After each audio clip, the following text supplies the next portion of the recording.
प्यारे बच्चों, welcome to my channel Verma study 2020 बुकलाना।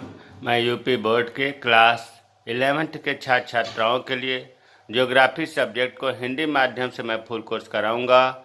यदि आप फुल कोर्स करना चाहते हैं तो मेरे चैनल को सब्सक्राइब कीजिए और बेल आइकन को प्रेस करना ना भूलें, ताकि जो भी वीडियो मैं अपलोड करूं उसका नोटिफिकेशन आपको सबसे पहले मिल सके।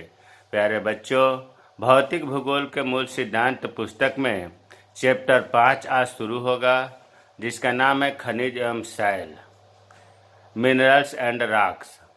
इसमें पार्ट 1 अर्थात आज पहला वीडियो है। इसमें खनिज और सैलों के बारे में पढ़ना है। आज हम लोग इस वीडियो में खनिज के बारे में पढ़ेंगे और नेक्स्ट वीडियो में सैल के बारे में पढ़ेंगे। अब प्रश्न उठता है, खनिज क्या है? देखिए, खनिज और सैल में बहुत अंतर है। तो खनिज को पढ़ने से पहले जो हमने ये ब्रैकेट में लिखा है, पहले इसको जान लें तो अपने आप ही खनिज समझ में आ जाएगा।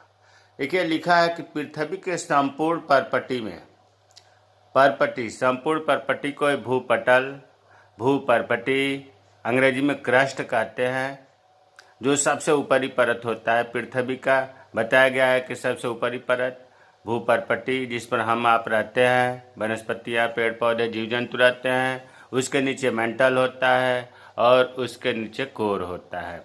तो भूपरपटी का लगभग 98% भाग 8 तत्वों से बना है। देखिए, 98% भाग जो क्रस्ट का है वो 8 तत्व मिलकर के ही बना रहे हैं। बाकी जो 2% है वो 8 तत्वों के अलावा थोड़ा बहुत है उसमें। तो जो 98% भाग 8 तत्वों से मिलकर बना रहे हैं, उसमें कौन कौन से हैं 8 तत्व? एक तो ऑक्सीजन है, दूसरा सिलिकॉन, तीसरा एल्युमिनियम, चौथा लोहा, पांचवा कैल्शियम, छठा सोडियम, सातवां पोटेशियम, आठवां मैग्नीशियम। इसमें प्यारे बच्चों सबसे 3 तो कम से कम ऊपर के परसेंटेज याद ही कर लो। ऑक्सीजन जो है 46.60% है, सिलिकॉन 27.72%, एल्युमिनियम 8.13% है। देखो, ऑक्सीजन सबसे ज़्यादा भूपरपटी में 46.6% है, लेकिन वायुमंडल में सबसे ज़्यादा पूछा जाता है तो इसका उत्तर नाइट्रोजन 78% है। तो होता क्या है कि एग्जाम में पूछा जाता है कि भूपरपटी में या भू पृष्ठ पर सबसे ज़्यादा कौन सा तत्व है और कितनी मात्रा में है, तो आप वायुमंडल का लिख देते हैं 78% नाइट्रोजन। तो ये चीज़ें क्लियर होना चाहिए कि वायुमंडल में सबसे ज़्यादा नाइट्रोजन है 78% और भूपरपटी में सबसे ज़्यादा ऑक्सीजन है 46.60%। उसके बाद सिलिका और एल्युमिनियम।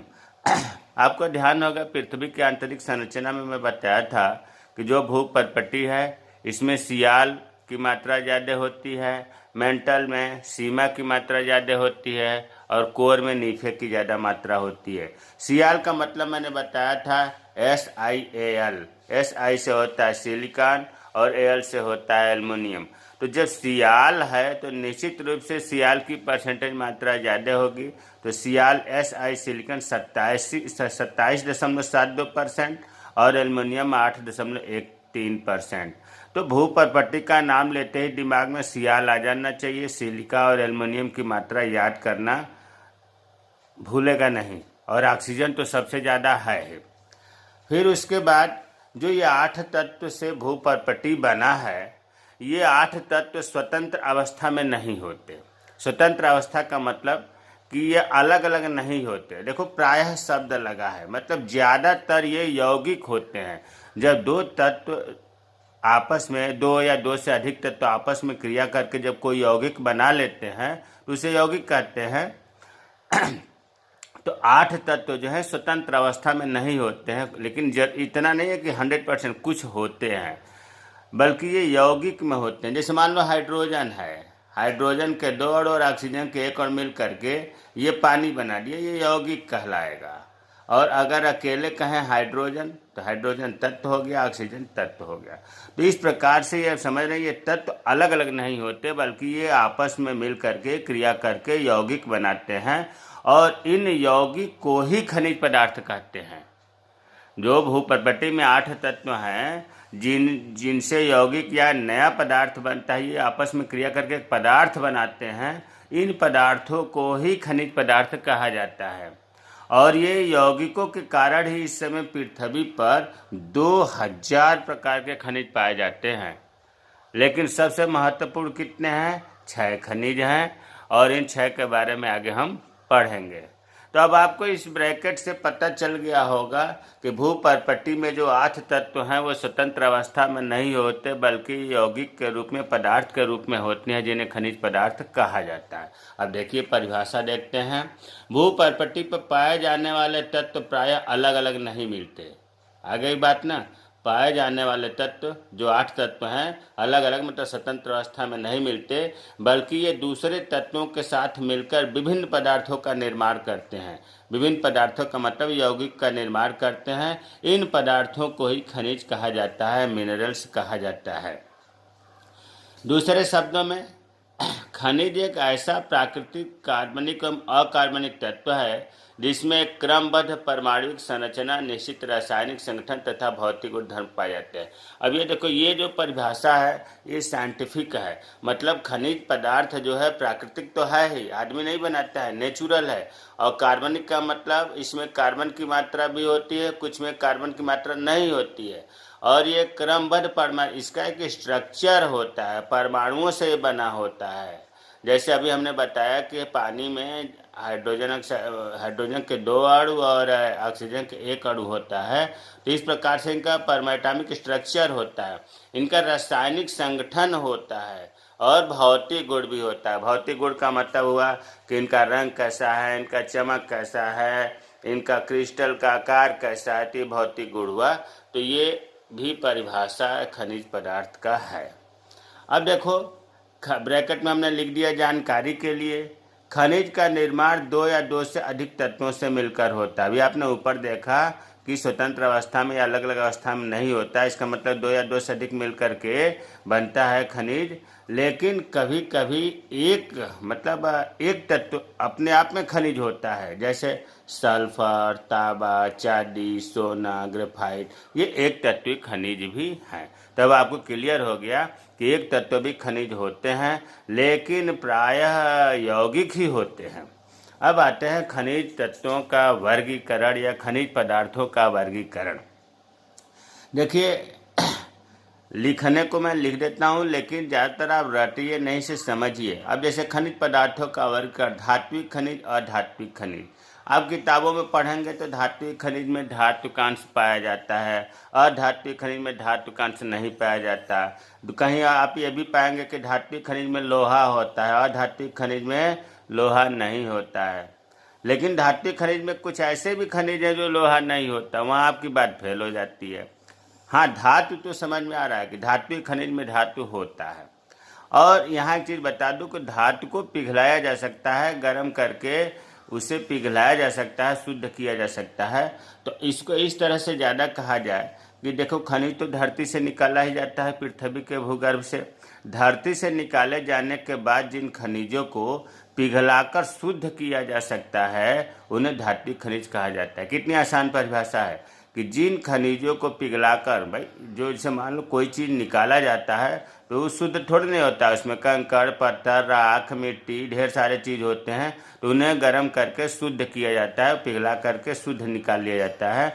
इन्हें धात्विक खनिज कहा जाता है। और पिघलाकर शुद्ध होने के बाद से खनिज धातु कहलाने लगते हैं। जब वो शुद्ध हो गया तो धातु कहना लगते हैं। इसीलिए कभी कभी ये भी साथ में कहा जाता है कि धात्विक खनिज में धातु पाए जाते हैं। अगर धातु नहीं होगा तो पिघला ही नहीं सकते, पिघलेगा ही नहीं। और विभिन्न नामों से पुकारा जाता है, इन धातुओं को विभिन्न नामों से पुकारा जाता है, जैसे एल्युमिनियम, लोहा, मैंगनीज, सीसा, सोना, चांदी, क्रोमियम, तांबा, जस्ता, टंगस्टन आदि। ये जो है धात्विक खनिज हैं। अब धात्विक खनिज और धात्विक खनिज में बच्चे अक्सर कन्फ्यूजन में पड़ जाते हैं। एक नंबर में पूछा जाता है निम्नलिखित में से कौन सा धात्विक खनिज है या कौन सी धात्विक खनिज नहीं है। तो ये 10 हमने लिखा है। इन 10 को याद करने के लिए एक ट्रिक भी बनाया गया है। इन ट्रिकों की सहायता से आप इन 10 खनिज को तो याद कर ही लेंगे। वो ट्रिक यह है, एलो मौसी सोना चांदी को ताज टांग दियो। एलो मौसी सोना चांदी को ताज टांग दियो। अब देखो, ए से हो गया एल्युमिनियम, लो से हो गया लोहा, म से हो गया मैग्नीज और सी से हो गया सीसा। सोना अपने आप में पूरा शब्द है। चांदी, को से हो गया क्रोमियम, ता से हो गया तांबा, ज से हो गया जस्ता और टांग से हो गया टंगस्टन। दियो का मतलब कुछ नहीं। तो एलो मौसी सोना चांदी को ताज टांग दियो। इससे आप जो है इन 10 धात्विक खनिजों को दिमाग में बैठा सकते हैं। अब आते हैं अधात्विक खनिज। ठीक इसका उल्टा, वे खनिज जिन्हें पिघलाया नहीं जा सकता, और जब पिघलाया नहीं जा सकता तो किसी भी स्वरूप में बदला नहीं जा सकता। हाँ, इन्हें काट करके, टुकड़े करके, पीस करके उपयोग में लाया जाता है। अर्थात इसमें धातु नहीं होता है। तो जब धातु नहीं होगा तो पिघलेगा नहीं, और पिघलेगा नहीं तो इसके स्वरूप में बदला नहीं जा सकता। अब इसका उदाहरण जिप्सम, रॉक फास्फेट, हीरा, पन्ना, मुल्तानी मिट्टी, गार्नेट, संगमरमर, फिरोज, अभ्रक, ग्रेफाइट। 10 हमने अधात्विक खनिज भी दिया है। इसको भी याद करने के लिए ट्रिक है, जीरा, हीरा, पन्ना, मूंगा सब फिर अंग्रेज ले गए। क्या ट्रिक है? जीरा, हीरा, पन्ना, मूंगा सब फिर अंग्रेज ले गए। देखो, जी का मतलब हुआ जिप्सम, रा का अर्थ हुआ रॉक फास्फेट, हीरा अपने आप में पूरा है, पन्ना अपने आप में पूरा है, मुंह से हो गया मुल्तानी मिट्टी, गा से हो गया गार्नेट, सब का मतलब संगमरमर है, फिर से फिरोज, अ से अभ्रक और गिरे से ग्रेफाइट। ये 10 जो है इस ट्रिक से आप याद कर सकते हैं। अब आते हैं खनिजों की विशेषताएं क्या है। भौतिक विशेषताएं, रासायनिक, अंदर की उसके स्ट्रक्चर की, एटॉमिक स्ट्रक्चर की बात हो गई। लेकिन यहाँ फिजिकल जो आपको दिखाई दे रहा है ऊपर से, वो भौतिक चीज़ें कहलाती है। तो भौतिक विशेषताएं खनिजों की क्या है? पहला आते हैं क्रिस्टल। क्रिस्टल का मतलब रवे से आप समझिए, उनके दाने के आकार से समझिए कि दाने का आकार क्या है, रवे का आकार क्या है। तो खनिजों के कणों का जो बाह्य रूप होता है घनाकार, अष्टभुजाकार, अष्टभुजाकार मतलब 8 कोण वाले, खटभुजाकार 6 कोण वाले, प्रिज्म जैसी संरचना होती है खनिजों की। दूसरा है विदलन। विदलन नाम टेढ़ा है, लेकिन देखो विदलन के बारे में, खनिज एक या अनेक दिशाओं में एक दूसरे से कोई भी कोण बनाकर टूट सकते हैं। खनिज को जब तोड़ा जाए तो इनलिए कोई एक बराबर स्ट्रक्चर में नहीं टूटते, मतलब ये कहीं से भी कहीं टूट जाते हैं, कोई भी कोण बना करके टूट जाते हैं।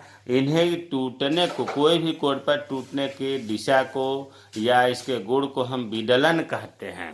तीसरा है विभंजन।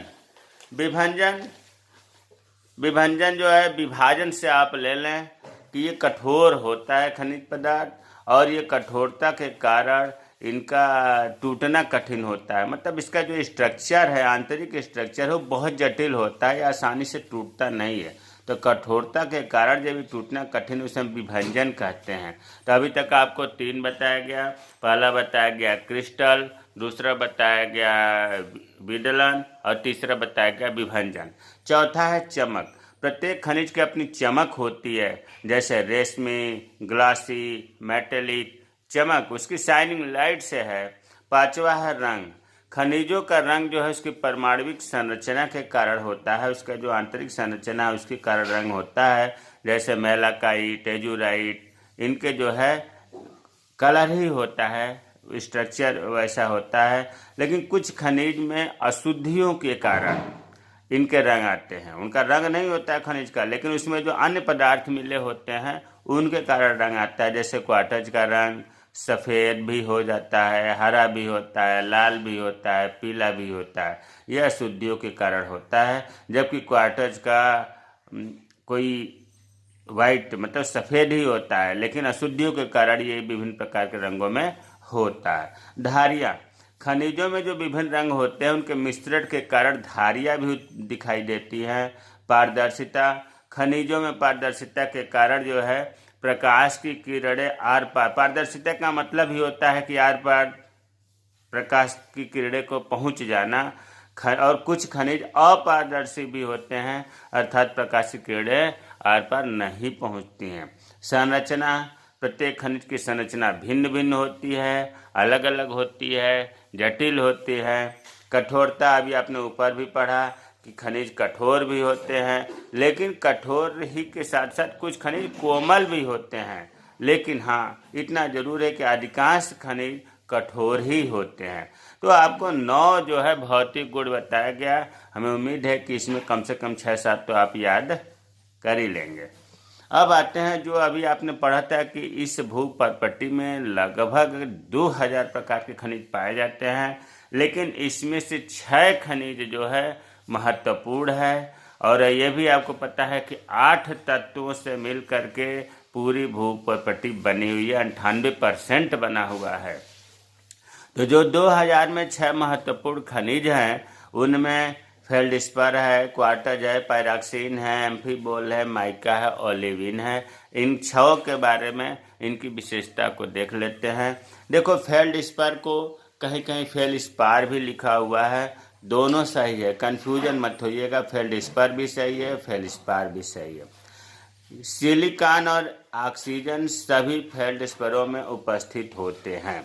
जो फेल्डस्पार है खनिज, सब में सिलिकॉन और ऑक्सीजन मिलते हैं। कुछ इसके अलावा ऐसे खनिज हैं जिनमें और भी तत्व मिलते हैं, लेकिन सिलिका और ऑक्सीजन Si और O2 सभी फेल्डस्परों में मिलते हैं।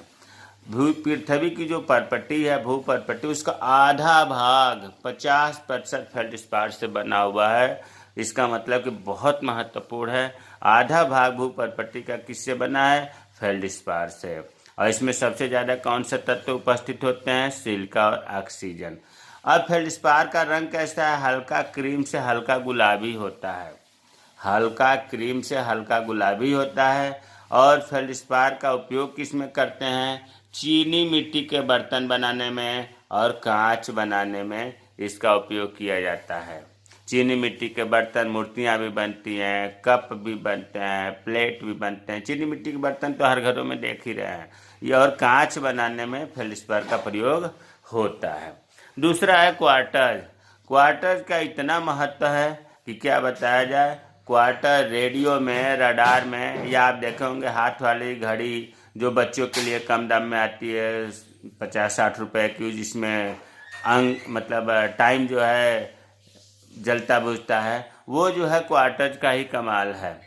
तो इसका उपयोग रेडियो और रडार में होता है क्वार्टज का। और यह कठोर होता है और पानी में अघुलनशील होता है। इसका रंग सफ़ेद या बिना रंग का रंगहीन होता है। और यह रेत एवं ग्रेनाइट का प्रमुख घटक है। रेत मीन्स सिल्ट बालू और ग्रेनाइट चट्टान है, इनमें क्वार्टज ज़्यादा मात्रा में पाया जाता है। अब तीसरा जो है पायरॉक्सिन। पृथ्वी की परपट्टी का 10% हिस्सा पायरॉक्सिन से बना है। 50% हिस्सा तो फेल्डस्पार से बना था और 10% हिस्सा पायरॉक्सिन से बना है। इसका रंग जो है हरा और काला होता है। पायरॉक्सिन 2 तरह का होता है, हरा और काला। और यह उल्का पिंड में पाया जाता है। प्रायः जो है उल्का पिंड के बारे में आपको बताया गया है। यह वह खगोलीय पिंड है जो बहुत तेजी से नीचे की तरफ आता है। आप देखे होंगे रात में कि लाइट जलती है और फिर बुझ जाती है, ये उल्का पिंड है। उल्का पिंड में पायरॉक्सिन पाया जाता है। चौथा खनिज है एम्फीबोल। इसमें यह पृथ्वी का जो भूपर्पट्टी है, भूपृष्ठ, इसका 7% भाग निर्मित है। 50% भाग बताया गया फेल्डस्पार से, 10% भाग बताया गया पायरॉक्सिन से और 7% भाग एम्फीबोल से बना होता है। ये भी हरा एवं काला होता है। हरा एवं काला। पायरॉक्सिन भी हरा एवं काला हुआ, एम्फीबोल भी हरा एवं काला हुआ। और इसका उपयोग एस्बेस्टस के उद्योग में होता है। इसका उपयोग जो है एस्बेस्टस बनाने वाले उद्योग में होता है। पांचवा खनिज पदार्थ है माइका। पृथ्वी की परपट्टी में इसका हिस्सा 4% है। और ये विद्युत उपकरणों में, जो बिजली के उपकरण बनाए जाते हैं, उनमें इनका उपयोग होता है। और ये प्रायः आग्नेय एवं रूपांतरित शैलों में पाए जाते हैं। माइका आग्नेय और रूपांतरित, और शादी में नहीं। छठा है ओलिविन। इसका उपयोग आभूषणों में होता है, ज्वेलरी में ओलिविन का, और ये हरे रंग का क्रिस्टल होता है और ये बेसाल्टिक शैलों में पाया जाता है। तो जो प्रमुख 6 खनिज थे, feldspar, quartz, pyroxene, amphibole, mica, olivine, इन सब में 2-2, 3-3 महत्वपूर्ण आपको विशेषता बता दिया गया। हमें उम्मीद है कि खनिज एवं शैल में खनिज आपको अच्छी तरह से समझ में आ गया होगा कि खनिज क्या है, खनिज की विशेषताएं क्या है, खनिज के भौतिक गुण क्या है, खनिज में अधात्विक खनिज, धात्विक खनिज क्या है, इनको याद करने के ट्रिक क्या है।